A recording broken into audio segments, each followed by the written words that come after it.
Ils vous ont caché la vérité. Mais elle est écrite noir sur blanc, dans les textes que personne ne lit vraiment. Aujourd'hui, tu vas comprendre que Jésus n'était pas un Européen, ni un homme à la peau claire, mais un descendant direct d'Afrique. Par le sang, par la lignée et par la prophétie. On t'a dit qu'il était juif? C'est vrai. Mais on t'a pas dit à quoi ressemblaient les premiers juifs. Genèse 10 te parle de Couche, le fils de Cham. Couche, l'ancêtre des Éthiopiens. Et c'est de cette lignée que viennent les royaumes de Saba, de Nubie et d'Égypte. Dans Nombre 12, verset 1. Moïse épouse une femme couchite, une Éthiopienne. Et quand ses proches critiquent cette union, Dieu les frappe.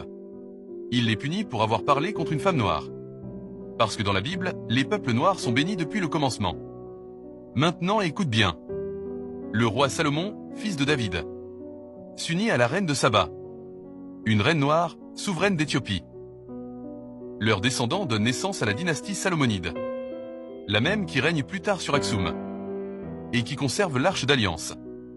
Cette lignée arrive jusqu'à Jésus, car Jésus est appelé fils de David dans tout le Nouveau Testament. Il est de la tribu de Juda, mais cette tribu a été métissée depuis longtemps avec les lignées africaines. Et selon Matthieu chapitre 1, sa généalogie passe par Ruth la Moabite, un peuple de peau sombre selon les archives égyptiennes. Et pourquoi Joseph et Marie fuient-ils en Égypte pour cacher Jésus? Parce qu'en Égypte, il passait inaperçu. Parce qu'il ressemblait aux enfants africains. Tu ne caches pas un enfant blanc dans un peuple noir. Tu caches un enfant noir parmi les siens. Les plus anciennes fresques coptes, en Égypte, en Nubie, en Éthiopie, représentent Jésus avec la peau sombre, les cheveux crépus et les yeux profonds. Ce n'est pas une invention moderne. C'est l'image originale. Et ce Jésus n'est pas juste un prophète.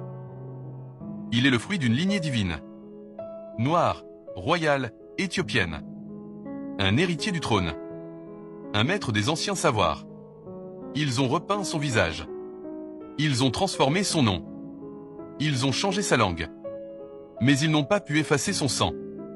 Et ce sang continue de couler dans les peuples oubliés. Abonne-toi, parce que la suite va te montrer des preuves visuelles. Des statues, des icônes, des fresques, qui confirment ce que tu viens d'entendre. Et crois-moi, la suite va déranger l'histoire.